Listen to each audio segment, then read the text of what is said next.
Leervrouwers uit Binnen- en Boeteloon zullen de komende weken nadenken over de toekomst van de Waadkust. De zeedieken van de Waadkust wordt op dit stuit toch het waterschip heger en sterker maken. Maar voor de langere termijn is meer nodig om hier veilig te wijnen en te workjen.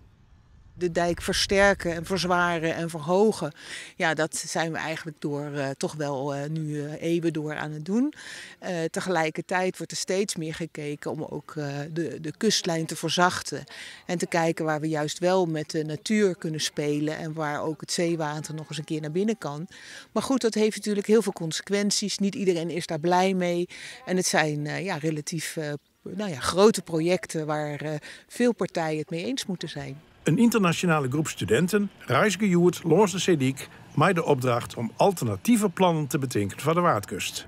Het gevoel in de groep is dat er mogelijk orenmaatregels nodig binnen als alleen het verhegen van de zeediek. Ik vraag me af of het nog helpen gaat. Dat is een beetje wat ik deze week ik hoop te onderzoeken. Van ik heb net iets oors bedenken dan alleen maar die dieken omheen gelden. Wat zou een alternatief wezen? Het werd er meer rond te gaan? Ja, ik denk het wel. Maar dan is het de vraag of we je dan nog mee kennen natuurlijk. De studenten zullen nou vreed haar ideeën presenteren bij de start van de Landschapstriennale. Die is dit hier volslijn onder de toekomst van de Waadkust wijd. De toekomst van deze 225 kilometer lange zeediek onder Noord-Rhône van Friesland en Greensloon had nevens de organisatie voor de langere termijn een nieuw ontwerp nodig. We weten zeker dat als we hier willen blijven wonen en werken en recreëren, dat in ieder geval waterveiligheid een belangrijk aspect is, maar zeker ook zoetwater. Dus voor het waterschap ligt er een hele grote opgave.